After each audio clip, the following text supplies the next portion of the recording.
आप लोगों को बताने वाला हूँ एक वीडियो, जो वीडियो देखने के बाद में आप वाकई में सोचने पे मजबूर हो जाएंगे कि वाकई में ऐसा हो सकता है। जी हाँ दोस्तों, वाकई में ऐसा हुआ है और मैं आप लोगों को पूरा सबूत के साथ दिखाऊंगा। पहले आप इस वीडियो को देख लीजिए।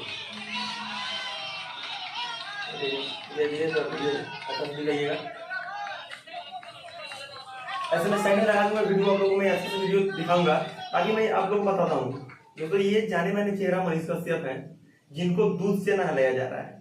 जी हाँ दोस्तों, मनीष कश्यप सन ऑफ बिहार के नाम से भी जाने जाते हैं और इनको दूध से नहलाया जा रहा है इसलिए क्योंकि ये कोई नेता नहीं है, कोई मंत्री नहीं है, कोई विधायक नहीं है। ये गरीब घर का लड़का जो मेहनत करके अपने पैरों के दम पे, अपने खुद के दम पे, खुद के पे भरोसा करके यहाँ तक पहुंचा।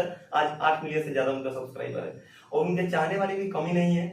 और इनकी कहीं पे इतना मतलब इनका इतना बना हुआ है कि इनसे बड़ा बड़ा इंजीनियर, नेता, मंत्री, विधायक भी डरते हैं, पुलिस दरोगा सब डरते हैं, क्योंकि जितने लोग भी भ्रष्टाचार करते हैं उनके खिलाफ ये आवाज उठाते हैं। और यहाँ पे देखिए इनको किस तरह से दूध से नहलाया जा रहा है। आप लोग वीडियो में भी मैं साइड में बताऊंगा, आप लोग देख सकते हैं।